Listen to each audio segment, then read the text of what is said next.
ఈరోజు మనం మరో కథ తెలుసుకుందాం. కథ పేరు ధర్మతత్పరత. పూర్వం ఒక గొప్ప రాజు ఉండేవాడు. అతని పేరు దిలీపుడు. దిలీప మహారాజు భార్య పేరు సుదక్షిణాదేవి. వారికి అన్ని సంపదలు ఉన్నాగాని సంతానం మాత్రం లేదు. అప్పుడు వారిద్దరూ వశిష్ఠ మహర్షి దగ్గరికి పోయి సంతానం కోసం తరుణోపాయం చెప్పమని కోరారు. ఆయన తన దగ్గరున్న నందిని అనే ధేనువును ఆ రాజదంపతులకిచ్చి, దీన్ని నిష్ఠగా సేవించండి, తప్పకుండా సంతాన ప్రాప్తి కలుగుతుంది అని చెప్పాడు. ఆ దంపతులు ఆ ఆవును తీసుకెళ్లి భక్తిశ్రద్ధలతో సేవించుకోసాగారు. ప్రతిరోజూ రాజే స్వయంగా ఆ ఆవును అడవికి తీసుకెళ్లేవాడు. అది మేత మేసిన తర్వాత తిరిగి తీసుకొచ్చేవాడు. ఇలా ఉండగా ఓ రోజున రాజు ఏమరపాటున ఉన్నప్పుడు ఆ ఆవు కాస్త తప్పిపోయింది. రాజు దానికోసం వెతుకుతుండగా సమీపంలో ఉన్న ఒక గుహ నుండి అంబా అంబా అంటూ దాని అంబారావాలు వినిపించాయి. వెంటనే ఆ గుహలోకి ప్రవేశించాడు రాజు.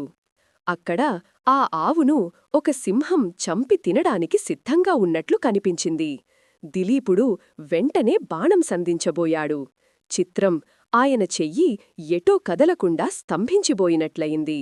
ఆశ్చర్యంతో చూస్తూ నిలబడిపోయిన రాజుతో ఆ సింహం మానవ భాషలో, రాజా, నేను శివుడికి అత్యంత ఆప్తుడనైన కుంభోధరుడనేవాడిని. శివుడు నందిని అధిరోహించే ముందు నాపైన కాలు పెట్టి ఎక్కుతాడు. ఈ గుహలోకి ప్రవేశించిన పశుపక్ష్యాదులను భక్షించడం నా హక్కు. ఇప్పుడు ఈ ఆవును చంపి తిని నా ఆకలి తీర్చుకుంటాను, అడ్డులే అంటూ తొందరచేశాడు కుంభోధరుడు. మా గురువు వశిష్ఠుడు దీని బాధ్యతను నాకు అప్పగించారు. నా సంరక్షణలో ఉన్న ఈ ఆవును విడిచిపెట్టు, లేదా నేనే దాని బదులుగా నీకు ఆహారమవుతాను అన్నాడు దిలీపుడు. పిచ్చివాడా, ఆవు కోసం ప్రాణాలెవరైనా వదులుకుంటారా? నీవు రాజువు, నీ ప్రాణాలుంటే ఇటువంటి 1000 ఆవులను దానంగా ఇవ్వవచ్చు అంది సింహం. ఆవునే కాపాడలేనివాడిని నేనింకా ప్రజల ప్రాణాలనేమి కాపాడగలను? అందుకే నన్ను చంపి నీ ఆకలి తీర్చుకో అంటూ ప్రాధేయపడటంతో అంగీకరించింది సింహం. కళ్ళు మూసుకున్నాడు రాజు.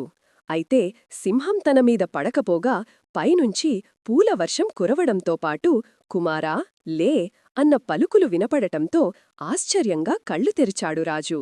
అక్కడ సింహం లేదు. రాజా, నీ ధర్మ తత్పరతకు మెచ్చాను.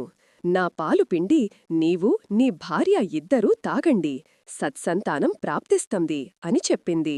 దిలీప మహారాజు ఆ ఆవు పాలు పితికి తాను తాగి భార్యకు కూడా తాగించాడు. రాణి గర్భం ధరించి పండంటి బిడ్డను ప్రసవించింది. ఆ బిడ్డే రఘుమహారాజు, రాముడి తాతగారు. ఆయన పేరుమీదుగానే రఘువంశం ఏర్పడింది. రాముడు ఆయన నుండే ధర్మాన్ని పుణికిపుచ్చుకొని రఘురాముడయ్యాడు. ఈరోజు మనం మరో